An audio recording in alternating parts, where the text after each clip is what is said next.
Well, welcome back to another episode of Miltrick Media. I'm here with Ariel, artist, Sacrvment, electronic producer and artist out of New York City, Staten Island, New York. So what's going on? How's your day going? My day's going well. I'm surprised I'm even awake at this time, but you just gotta make it work sometimes. No, for sure. I appreciate you coming by. It's Thursday morning right here in sunny Staten Island, New York. Yes, it's gorgeous out. Yeah, right. Yes. So you do have a new project in the works. You sent me some snippets and you've been posting some snippets I've seen on your social accounts, and that looks amazing. So let's talk about this upcoming project. Yes. So the funny thing about this project is that every time I get interviewed, I always say it's ready to come out soon. But the difference this time is that it's actually gonna come out soon. Nice. I'm really, really excited for it. I feel like it's super inspired by everything I've ever been influenced by. It's a mixture of hyperpop music. It's a mixture of trip hop. It's a mixture of stuff that's happening in pop music right now and pop music that's going to happen in like the next 5 years. Hell yeah. So I've even seen, because I've been looking for different productions and beats, samples online, like on BeatStars and Splice, because I'm trying to like change up my whole production process as well. But I've seen a lot of hyperpop productions. What is exactly hyperpop? There's actually a huge debate about what hyperpop is, and I feel like a lot of what industry label people kind of I don't know how to explain it. I would say it's definitely experimental. It's definitely abrasive and in your face. But I feel like, there's so many different types of hyperpop that, people could fall into. Like, I definitely consider Charlie XCX hyperpop, or Umaru, or definitely Sophie was the pioneer for that sound. And honestly, a little bit of Arca too. But yeah, there's so many people who would consider themselves alternative, and then the industry kind of just labels them under hyperpop. Oh, so, really? So it's kind of like a debate that's going on in the I gotta check out scene. those three artists you mentioned. I know Charlie XCX. I mean, I haven't dived that much into her discography, but like, yeah, she's been like, ever since 2014, she's been like at the top. Like, she's been releasing. I know she's been that's consistent. when I first heard of her, because Yes. she was on Fancy, of course. Like, that was the first time Iggy. I heard of her. Yes. That was the first time, because I've even seen a lot of like hyper pop. Let's say like, because mostly my only exposure to it was like some producers I found like on BeatStars, for instance. Like, it's kind of like hyper pop beats, but I've seen also like tags like rage attached to it, and also like it kind of seems, it is like the sonics seem a little more, like you said, abrasive, but also it's kind of like trap inspired. A lot of In a synths. way, seen, like, I agree. Yes, a lot of definitely. synths, right? Yes. That's cool. I do gotta dive more into that. So let's talk about then your biggest influences. What would you say are your biggest musical influences? Bjork, there's no question. Oh, about yeah. that. She's there was no one like her when she came out, and there's still to this day no one really like her. Every alternative, every like really big artist in the last 30 years all say they're inspired by Bjork, including myself. Yeah.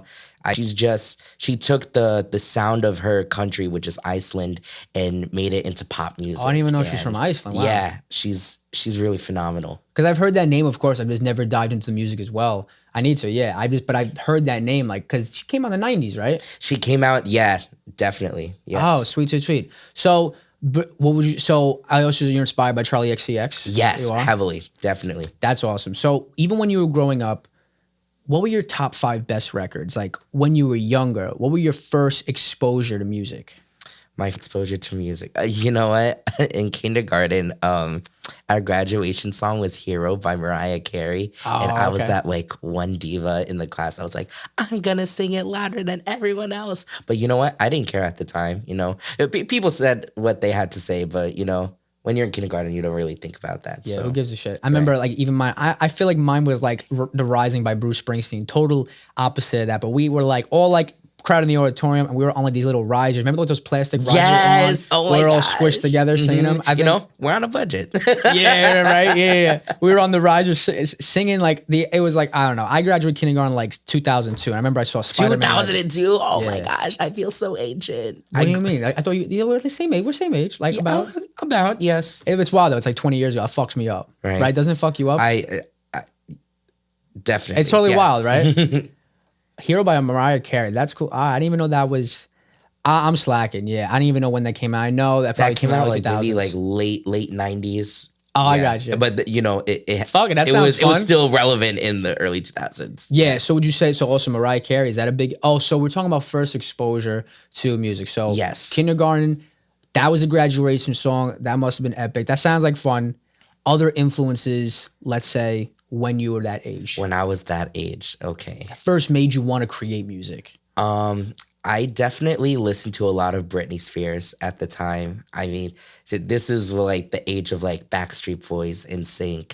Yeah. And I remember going to the city and getting those like bootleg CDs from like the street. Yeah, and yeah. we would get Backstreet Boys records. We would also get a lot of Disney Channel used to have like this compilation of Disney singing. Yeah, Do you remember? in the 2000s, yeah, Yes, yeah. yes. So me and my sister would buy Had a those lot value of those packs. They were like, yeah, we got Lindsay, we got Hillary Duff, we got Miley. Yes, yes. They were marketing that shit hard. They really were. And I feel like that was like the golden age of Disney Channel, So Yeah. I definitely grew up on that. And then I agree. Those shows were amazing. Like those shows were lit. Like, right. You think you were more of a Nickelodeon kid or a Disney kid? Oh, I was definitely more a Disney kid. You were more of a Disney kid? Even though I did like shows on Nickelodeon. Yes. No, me too. Like we're going like back and forth with this. We're sparring with this now because I was definitely more of a Nickelodeon kid, but like I did overflow into Disney because like mid 2000s they had the school special. Like I loved like the Sweet Life of Zach and Cody. Oh, amazing. I did watch Hannah Yes. Montana too. I don't care. Like that show was fire. Yes. It really was. I A liked lot it. of people. It was funny. If she was not a Disney like signed artist, Hannah Montana would have charted on Billboard like to the max.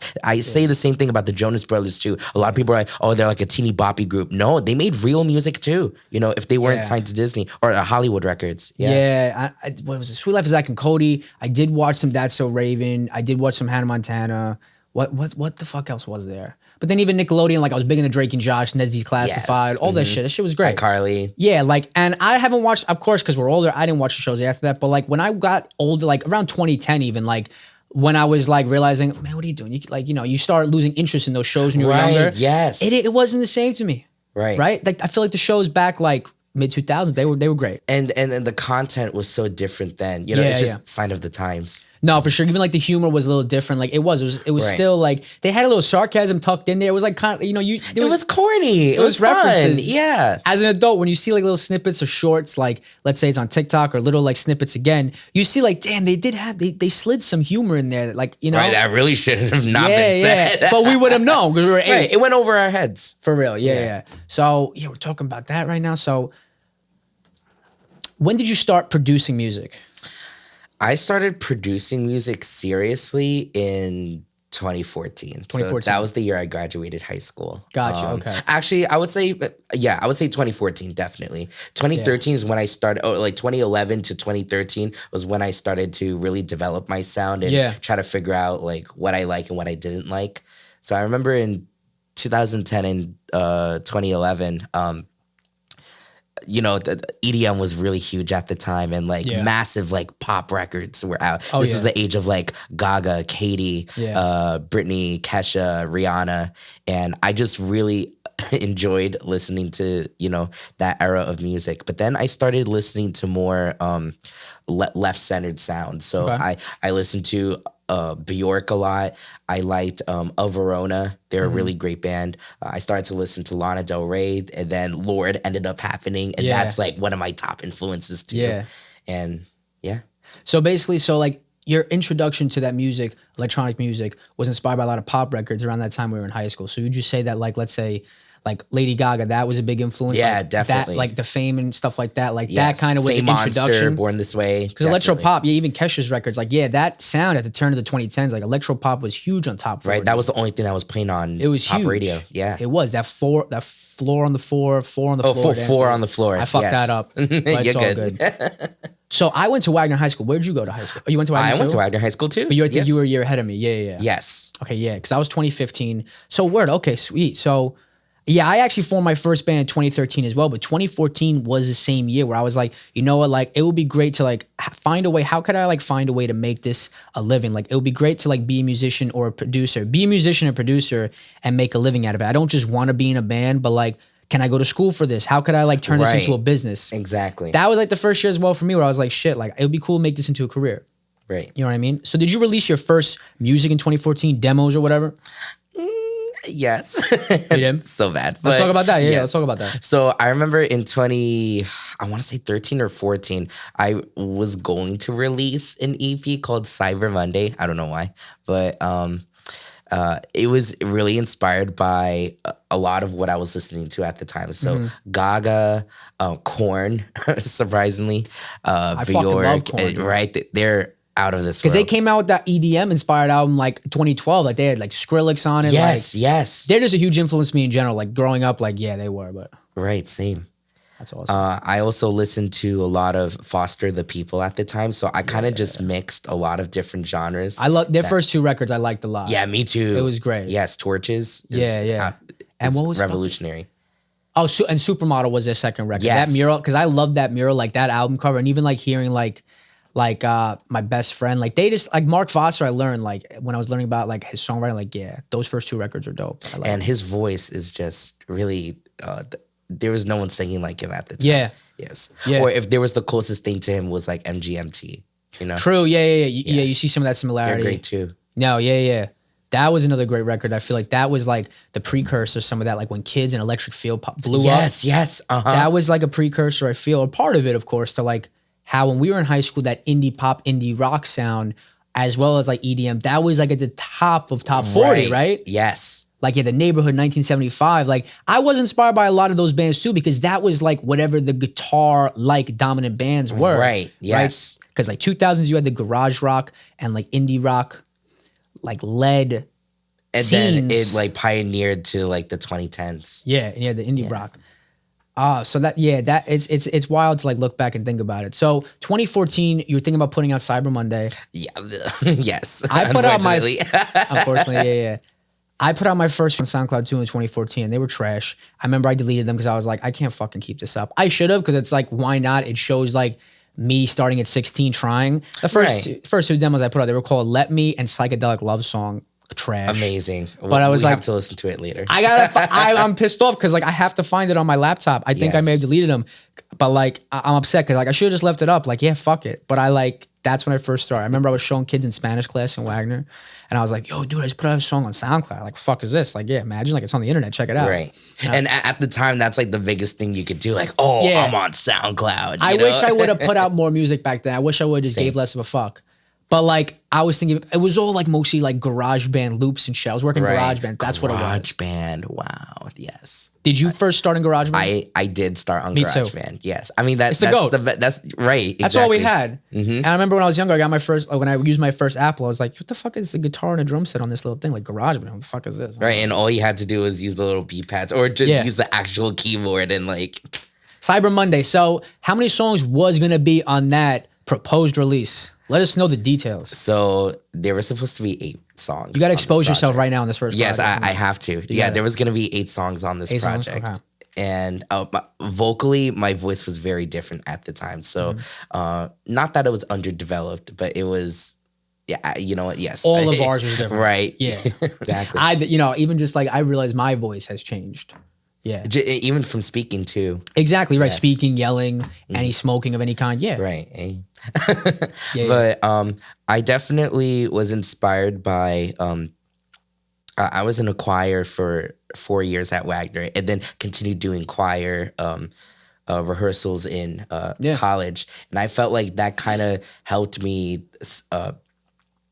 separate harmonies really well and orchestrating harmonies and orchestrating like choral pieces just for myself. You know, I wasn't really showing anyone at the time, but I felt like that definitely exposed me to another side of music that a lot of people like tend to forget about. Yeah. You know, we grew up on the age of like pop music, but then doing choir music, I was exposed to jazz, classical, even some contemporary classical pieces that were really cool.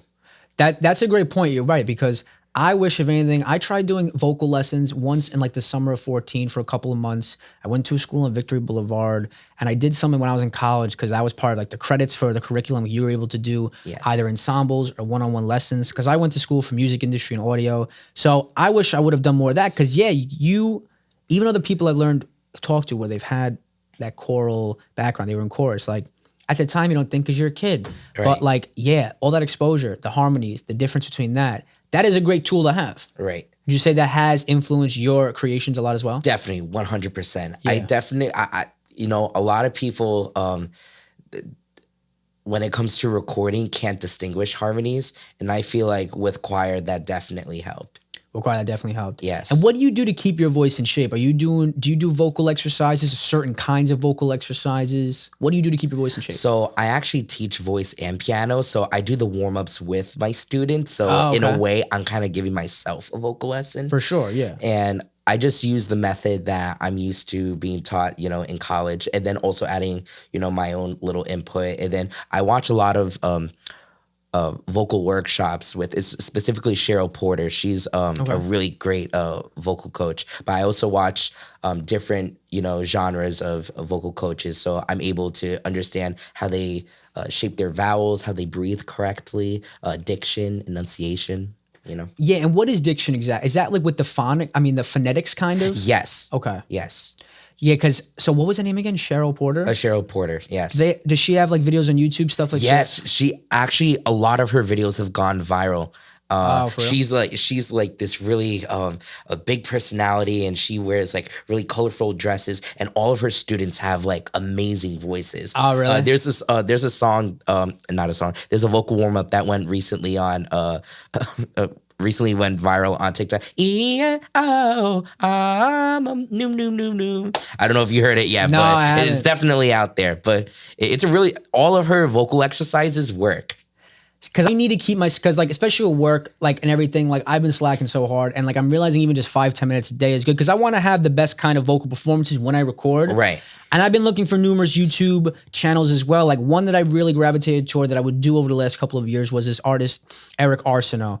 He has like these 4 vocal warm-ups I would do a lot. There was some other teachers, I forgot their channels, but like, I would try and like bounce between to do just numerous warm-ups, because I'm realizing it's like, you can't just fucking go in there cold, because then like, you fuck your voice up. Yes. But I'm looking for new channels. You gotta season the chicken before you put it in the oven. No, you're right, because you want the best performance. Yes. And like, yeah, it is a muscle. It's like it's exercise. It is a muscle. Yes. Even if you're rapping or singing, I realize, yeah. Like, singing is a God-given talent, but at the same time, it's also a skill that you have to learn. Let's talk about that then. So like, have there been, let's say, musicians or singers in your family? Do you come from a family of singers, or are you the first person like actively pursuing this kind of creative career? Actually, no. My mom wanted to be a flute player growing up, but then, nice. But then she got into pharmacy and then social work and all that. But my dad, he was always a singer, and he played guitar. So I was kind of inspired by him doing music. He would be the music director at like every church we have ever been to. Oh, nice. And again, singing in choir, learning instruments, and just being around music. That's awesome. So would you say they're supportive of your creative pursuits, like music? Oh, definitely. Like yes. Yeah, I'm very grateful that they're supportive. Yeah, that's that they're awesome. supportive. Like the flute, like she wanted to pursue being a flutist, and even your father was a guitarist and a singer. So when you were growing up, was there a lot of music in your household, like performing and even listening? Like, yes, my dad would listen to a lot of like Argentinian folk music, and I feel like that kind of brought a lot of the type of ear that I have when it comes to going left centered of what is expected in music. Yeah, that's awesome. So we talked about high school and how being in chorus or choral ensembles, that influenced part of your creation with harmonies. So let's go on to college. Where did you go to college, and what did you pursue in college? I went to Wagner College, and I started out as a music major, and then I went to arts administration for like a hot second, and then I switched back to music because I felt like that was just more of what I wanted to do. And I was in a vocal ensemble. Actually, I think I was in almost every vocal ensemble I could possibly be in. I was in the Good Vibes a cappella group. And these are all groups at Wagner? At Wagner, yes. College, okay. I was in that. I was in a jazz vocal ensemble called Stretto under the direction of Dr. Wesby. Shout out to him. And I would also be a part of the Wagner College Choir and the chamber ensemble too. So I did the job, let's say. What is a chamber ensemble exactly? So a chamber ensemble is basically like a choir, but it's just smaller. Oh, okay. So a choir is, let's say, like it could be 32 people, but chamber is more like maybe like 8 to 12. Maybe 8 to 12, yes. Oh, see, I never knew that. Like, and yeah, I never knew the distinction, but okay. Yeah, we had maybe about like 40 to 50 people in like the actual choir, and then chambers would maybe be like 15 or 20, depending on how many voice parts there were. So went to Wagner College, studied music there. So their music major, was that curriculum, was it music performance? Like, was that the program? Yes, I majored in vocal performance. Oh, sick. Okay. Yes. And then they also had an arts administration program? They did, yes. That's sick. I didn't even know they did, because I went to SUNY Oneonta and I did music industry and audio arts. Fabulous program, production. yes. Yeah, because I was thinking of going to, like, let's say Drexel in Philadelphia, but I wanted to, going back to, like, we talked about 2014, that's when I realized, after I was in a band for a year, it's like, I would love to monetize this. Like, how could I figure out while I'm young, like, I wanted to go to school for whatever. Like, of course, you have those people in your ear where it's like, you want to be more pragmatic. Right. Like, you know, because not everyone always exactly understands what, let's say, a creative and business combined program would be, and how could that bring, like, job security, all that. Right, exactly. But I want to do stuff like that. And I realized it was a state school. It's like, I had a great program for the price. Like, why go into even more debt? Right. You're going to have the exact same job as someone that went to NYU, you know? But it's the same thing. Like, Wagner's an amazing school too, and they've had great programs. I didn't even know, and that's around the island. I didn't know they had the arts administration program. They did, yes. I didn't know that. Because even in Wagner High School, I did music for the first year. Remember? Because the high school we went to, Wagner High School, home of the Falcons. Yes, hey. They had, like, it was almost like a precursor to college majors, I felt, looking back, right? Because you had the academies. Yes. I remember when I first went in, I wanted to be in the Academy of Finance, but I didn't. I think I was interested in that for like a day. But I was in the music. I was in the music program for my freshman year. Right. And I was in the guitar academy. Like, Mr. Maniscalco was my teacher. Remember No him? way. Oh, he's so nice. He very talented too. He was a really cool guy. And I played, like, on the JV football team at Wagner. I was not a starter. I didn't play that much. I played like 4 games. But, like, because of that, after freshman year, I was like, oh, I don't want to do music. But I went to sports management. Okay. And, like, shout out that. But me realizing after I went to school for music industry, it's like, why the fuck did I leave music where I could have had 3 extra years of, like, learning musical composition, maybe business, like, through Mr. Maniscalco and their program, guitar. I wound up going to school for it anyway at Oneonta. It's like, why the fuck did I go to sports management? It's never too late. If there's anything I learned, it's never too late. But I didn't really learn anything from, like, switching to that. I just did it to do it. I did it because I heard from other kids, like, yo, it's mad easy, do it. I'm like, you know what, fuck it, I don't want to do any work. Right, exactly. Because I was 15. Yeah, no one thinks about that when they're in high school. Yeah, but looking back, it's like, it's a lesson, but it's like, yeah, like, that was fucking hilarious. Like, what the fuck, why did I switch? You could have. Right. But I guess then it led me back to going into that. Eventually, yes. Yeah. So going back, even, like, you're going through your college career, you're in these vocal ensembles. It sounded like you were grinding in these vocal ensembles. I really was. Yes. Yeah. I did the job and put extra credit too. No, for sure. And that's great. So what was going on creatively for you during those college years? What were you working on while you're at school in these ensembles and also on the side with your music? I feel like I was definitely producing a lot differently than I was, like, towards the end of my high school career. I started getting better at piano because I would take musicianship classes, and you would learn scales and you would learn chords. And I felt like that really was, like, the pioneer of me, you know, getting to know chord structure a lot better, songwriting a lot better. And I understood everything that I wanted to do suddenly, you know? Yeah. So you took a lot of musicianship classes. So was the first instrument you ever picked up piano, or was it singing? I studied voice for, like, a really long time. Oh, really? But you know what's so funny? I feel like I'm a stronger piano player. And, and you could tell that with the production too, or if I ever play a gig for someone else. Because we first reconnected at the Hop Shop open mic. Shout out the Hop Shop. And you performed that night. You were doing acoustic guitar and vocals. So it's also, like, is guitar, like, your third instrument? Like, so you play guitar, piano, and vocals? I would definitely say I'm a singer first, piano player second, and then definitely guitarist last. Guitarist last. Yeah, okay. I know, like, 4 jazz chords and that's it. But, you know, that's like almost every song. So you got to make it work. You got to make it work. So let's talk about how you said when you were transitioning through high school to college, your production was vastly different. Let's talk about how your creation process, how did that evolve? Why would you say that it was so different in college compared to the end of high school? So I started using Logic Pro X in college, and I would say that's more of, like, a step up from from GarageBand, and also it's an for industry sure. standard too. Shout out So, Logic. I love Logic. Word, me too. I like it a lot more. Tools. Oh my god! But I respect. You know, I understand respect Pro Tools. Yeah, people who do Yeah. Pro Tools, good for you. Shout out Pro Tools. I definitely cannot do it. But Yeah. you know, yes. I worked all of my projects on Logic Pro X, and I was just really inspired by Charlie XCX at the time. She came out with her like debut album, True Romance, and she was very inspired by like experimental pop music. But then she also added a taste of what was going on in pop at the same time, and I was really inspired by how her producers made something that was never done before. And then this was the same age as like when Lorde first came out, and she's my age, you know, so I really related to everything that she was going through. And then I would watch interviews about like how her records were produced and how she came up with her songwriting, and how her lyricism is like the forefront of her craft besides her voice. And I really wanted to do that myself. Yeah, I love going behind the scenes. When I can find those videos, it makes me like, it gets me really like high in a way, because I'm like, get out of your own head. Like, you see how this was made. Really, sometimes it's more complex, or sometimes it's easier. Like, you could just make something based on, like, I watch those videos and it makes me want to write sometimes right away. Right, exactly. It changes it up. You know what I mean? It does. Why do you like Logic Pro more than Pro Tools?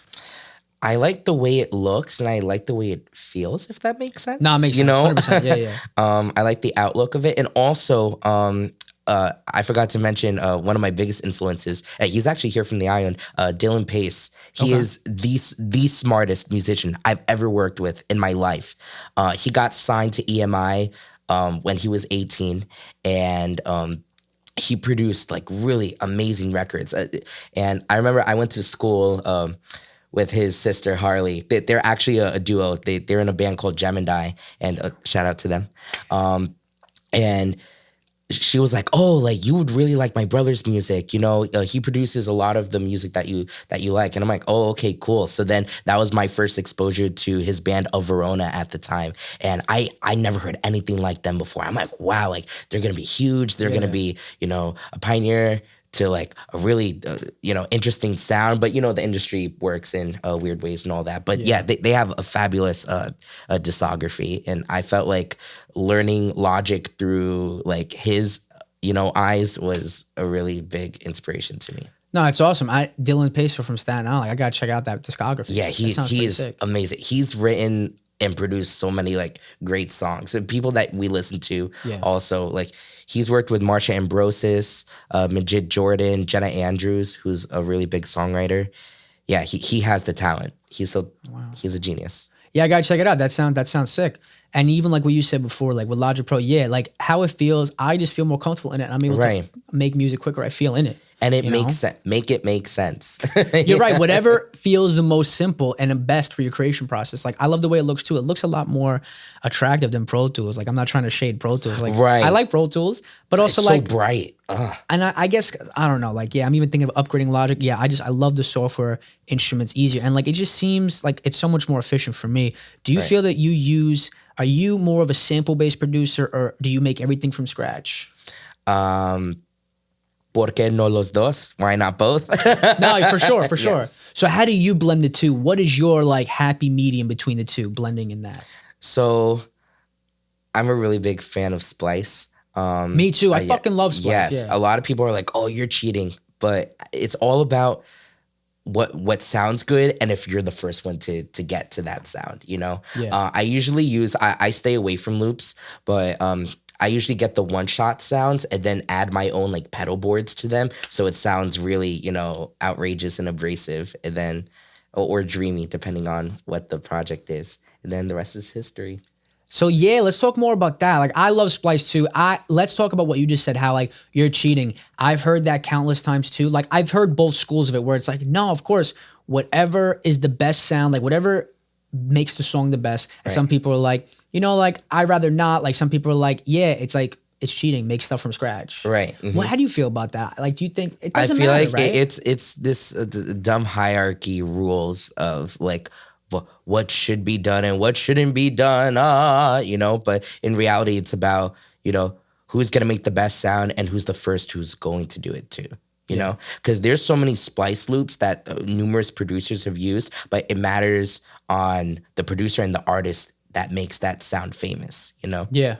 No, you're right. And even let's say if someone uses a similar or same loop, they could always add their own effects on it afterwards. Or even like, yeah, maybe it wasn't discovered. It's based on that in the artist. Right, exactly. Why not, right? Yeah, survival of the fittest. I agree, yeah. Because I realized once I've started implementing that more, it's made me feel less stressed about my creation. Like it helps me create more and quicker. And like Right. I'm a big person with that too. Like I like whatever could help me have the most fun, but also like whatever could help me get the idea out of my head the quickest and where it still sounds good. Quality's not sacrificed. Like why not? Exactly. You know, it helps more ideas get out. I also really like the stock plugin Alchemy on Logic Pro X. There's sounds that have yet to be discovered on that plugin. I definitely use that and manipulate the sounds through pedal boards or like through EQing and all that. So Alchemy, that's one of the software instruments you use through Logic. I've used a lot of EXS24, you know, like Yes. that. Oh, the sampler. Yes. I just drop my like when I'm using one shots from Splice, I'll drop them in EXS24 and I'll align them on the keyboard, the piano right, roll. and then it all makes sense from there. I haven't used Alchemy as much because like it looked a lot more difficult. I'm not gonna lie. So I was like, you know what? Let me just use. So how is it? Like, is it that hard to start using or not really? It's like EXS. It's different than EXS. It's more of like you pull it up and then it shows you all these not presets, but yeah, basically presets like, oh, if you want bass, analog, if you want drums, if you want vocals, if you want, you know, synth pads, and you kind of just choose it from there. But then you can edit the sound itself at the bottom, and it's really cool. Oh, really? Yes. So it sounds hard, but in reality, it's like the easiest thing ever. So. No, I got you. You know, be my guest. No, for sure. Now, because I need to look at more videos and just dive into it. Yes. But how long would you say? What is the longest it's taken you to finish one particular song? Oh my gosh, 2 years. 2 years? Yes. Because you know how some songs it's happened with me too. Some songs I finished a lot quicker in a couple of days, but some I've been working on for let's say a year and a half. Right. How do you work through those songs that take longer, and what has to happen for you to finally be happy with that? I think the timing just has to be right. There's a record actually on this upcoming project. It's still untitled, but I would like to call it Rotation. It's been through so many versions, but I'm really glad with the version that I have right now, and that's probably the version that's going to end up being on the record. So I was inspired by different eras of music, different genres of music, combining two songs that I separately produced and then making it into one. So it really, your process inspires the future process, or your songs inspire your future songs. That is a great point. So Rotation was the name of this one song on this 8-song. No. Rotation was the name of the whole project, or it's one of these songs on this new project? One of the new songs on this new project. Yeah. Gotcha. One of the new songs on the project. Yes. So, okay, yes. It almost slipped my mind, but now it came back. So with this new project coming out, what lyrical themes do you touch on? Vulnerability. Definitely the psyche of my brain, and just everything that I've gone through in the last, like 5 to 10 years of my life. Yeah. Yes. For sure. Does it feel therapeutic? Does it feel cathartic? Like, does it feel like a big release? It will once it comes out. It's definitely scary writing it because you don't want to, you're almost exposing your life to everyone. But at the same time, they could relate to that. And that's why I try to not make my lyrics vague, but vague to a point where like other people could understand it for their own sake or apply to it in their own life. Yeah, for sure. So even with the projects in the past, the lyrical themes, the themes of the songs in general, what would you say those have touched on? Similar, or you've also had others as well? I would definitely say similar. Yes. Similar? Yeah, it's always the story always ends up being like the fear of vulnerability, the fear of just being yourself, and the I don't want to say the PTSD, but the trauma of being told that you shouldn't exist. No, for sure. And even with this new project, let's talk about what collaborators you have featured on this project. Who did you work with on this project with either songwriting, production, mixing, and mastering? Right. So There's a lot of features on this project that I'm really excited about. The first one that I really started working with was my friend Gavi. Her voice is sampled on one of my records called Vulnerable.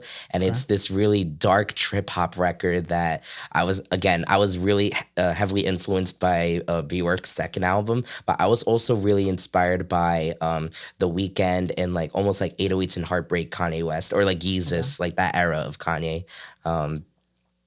Yeah, so she was definitely one of the first collaborators. And then Misha is the second artist that I really started working with. We actually have two songs together, the first and the last song on the record. And then the last artist I ended up working with was Amelia Fior. She's a really great singer. And I used to work at a studio on the island, and she was the last artist that I like worked with when I worked at that studio. Oh, wow, yeah.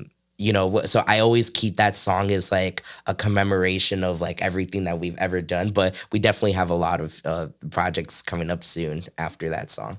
No, that's awesome. Yeah, especially when you meet someone you're maybe teaching or collaborating with, and then it goes on, and even like a couple years down the line, you're still creating. That's the best part. Exactly. And you know what's so funny? Both of them were Misha and Amelia. They were both my students, and we ended up just collaborating, making really great music. And then we're also friends on top of that. So it felt natural. And then we were both inspired by, what they were inspired by and what I was inspired by. And we created a whole new world with it. That's amazing. Yes. And even you mentioned like I'm inspired by like The Weeknd's most recent album. Like that made me really realize like, yeah, he's done a lot of like his albums. Like, yeah, I really liked After Hours. Even like Yeezus by Kanye West. I bought that CD like in store. Like I remember I loved that album because it was like, for the time being, especially like I just liked how like it was abrasive. It included a lot of like just like stuff that wasn't necessarily going on in 2013. Right. Yeah. No one was doing that in hip hop. Now it's happening.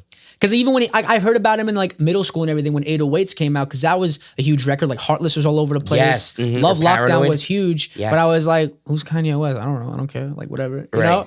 But then after Yeezus came out, I was like, what the fuck is it? It was like punk. It was like electronic. It was abrasive as hell too. Right. But it sounded like fucking exciting too. And it was the future. And it's the still production, the future. At least. I really gravitated toward the production. Like the Sonics really gravitate. The Sonics mainly really hook me, you know? I agree. So with this project, let's talk about what do you plan? Because like we're independent artists and everything right now. Are you releasing this independently? Are you working with the label? What's up with that? So right now I'm independently. I do have, I won't say names. I do have a label in mind that is interested in distributing it. And, we just got to work out the paperwork. But I definitely would like that marketing help. No, for sure, for sure. So once you do settle that and square that away, in terms of marketing, what is your approach going to be for marketing this record? Because we all have to wear that hat too sometimes. Right. Yes. I'm a big visual person. So I want every song to have a video. Yeah. Sweet. I have no concrete release date, but it's definitely going to come out very soon. I almost kind of want to just drop it on a random day and just be like, ta-da, it's here, Yeah. Or maybe release it like 2 days before I announce, 2 days after I announce it. Yeah. So, you gotta keep people on edge.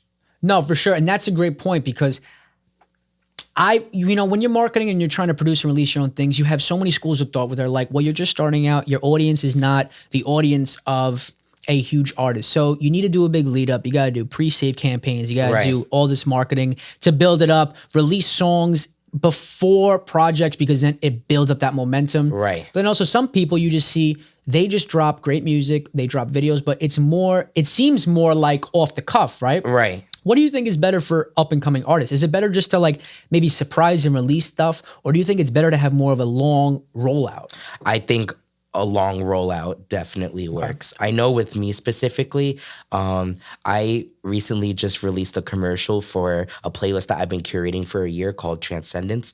You can follow that soon.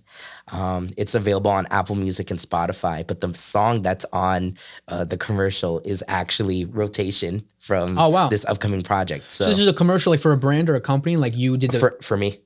Oh, I got you. Okay. Just for me. That's sick. That's sick.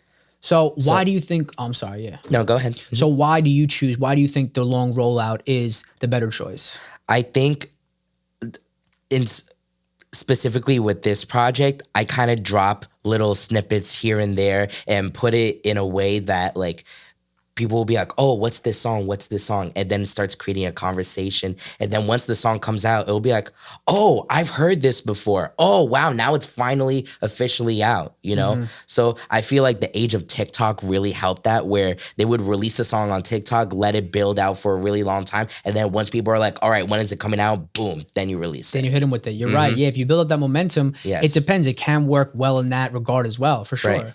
So let's talk about the age of TikTok, though. So how do you feel about TikTok, and how do you think that has affected the music industry? So, not saying that anyone could go viral, but you have more of a chance to go viral because you're on TikTok. You know, the way that the algorithm works, and the way last year was the year of the independent artists. There's so many people who got signed because their music was on TikTok. Like, I know I'm just a loser, shouldn't be with the Super Lonely record.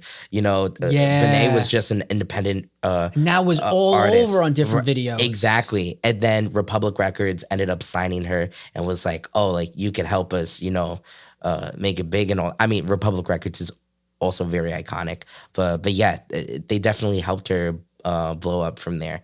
And then, you know, you have we're also in the age of the beat is better than the song. So I feel like that definitely helped with TikTok. But also people are, I feel like the industry is now changing the conversation, like, oh, this is the artist, but now the conversation switching over to who made the record. You know, that's why I feel like coming out with my music now makes sense versus coming out like 10 years ago, because the conversation wasn't there. No, not that anyone was not interested in listening to the producer, but everyone focused on the artist. And now in the last couple, like 6 years, the conversation is now being shifted over. No, that is a great point. I agree, because even back then there wasn't as much, I guess, because also like streaming services and digital services made it a little easier for people to see the credits, Right. or if they wanted to. Yeah, it wasn't talked about in the past, like the engineers, the producers. It was just focused on the artist. But Right. now, yeah, there's that more of that transparency. You could see the song credits on Spotify, which I think is really cool. You get Right. to see all the songwriters, the producers who worked on the project. And I think that's really great. Yeah, it opens the conversation more. Right. And it gives them business too. You know, they're like, oh, they worked on this record. All right, let me email them or let me send them a message or something, you know? No, so 100%. it's a good marketing plan in terms of creating business. No, you're right. It's really cool to see where it goes moving forward. Where do you think the music industry is going over the next few years? I think record labels are not going to become a thing anymore. Everyone's going to go independent. It's already happening. You know, there's going to be distribution labels and all that, but in terms of like managing an artist and all that, it's going to become obsolete in like the next 10 years. Or I at least I think that would happen. Yeah. No, like I think more than ever, like people are going that independent route, because when you are building your own career, you're trying to build your own fan base, even before labels step in, yeah, you basically need to do a lot of the groundwork on your own. Right. And you can't even get signed now. You can have all the talent in the world and you could have all the, you know, the great music in the world. But if you don't have a certain amount of followers, they're not going to sign you. And that's the reality of it. And I can't believe that we're shifting over to that. I think it's kind of shallow, you know? Yeah. You would think the label would want to help you get there, but there's no such thing as artist development anymore. The artist development part of that has yourself. rapidly changed compared to like decades ago. Yeah. Right. And even like, yeah, the engagement, like, yeah, you need also the numbers, you need the stats, you need the data, Yes. but you also need like a highly engaged following. Like, yeah, they Right. probably take part of that too. Labels, of course, if you want to take it to the next level, like to be on radio, probably major playlists and like international exposure, that definitely still helps. It definitely helps, yes. And, you know, I am grateful if that ever happened to me. But at the same time, you see what happens in Hollywood all the time. With the look at Britney Spears and how, you know, she was controlled for 13 years, or like people, The conservatorship. the it's called, conservatorship, right? That's what yeah. it's called. Or like artists, you know, their music being shelved for so many years and still not releasing a debut album. Yeah. Like that really bothers me, you know? Yeah. Like I look at people like Brooke Candy, who's like a great artist, and she had a vision and her label just didn't believe in her, Oh, her really? vision. And they shelved her music for so many years. And then they would only allow her what they thought was like, you know, her vision and all that. So it's really sad to see people like that go away. But then she ended up being independent and released music herself. So she didn't really lose out on too much.